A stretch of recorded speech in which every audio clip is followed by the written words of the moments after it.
شرط باشگاه راه اومدیم. فکر کنم تنها تیمی هستیم که 40% 50% پول پارسال مونده، تنها تیمی هستیم که 50% پول امسال مونده و به نظرم در این بچه‌ها هم همینجوری وایستادن به خاطر خوشحالی هوادارا تلاش کردن و هیچی نگفتن. و یه تشکر ویژه از آقای جواد نکونام بکنم، واقعا امسال یه تنه جلوی خیلی از اتفاقات وایساد و به نظرم رهبر تیم بود.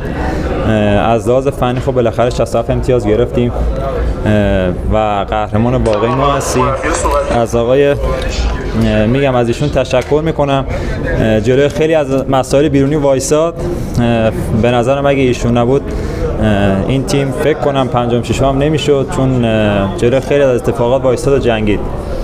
و بحث بعدی تبریک میگم باشگاه پرسپولیس، جام آفسایدا مبارکشون باشه.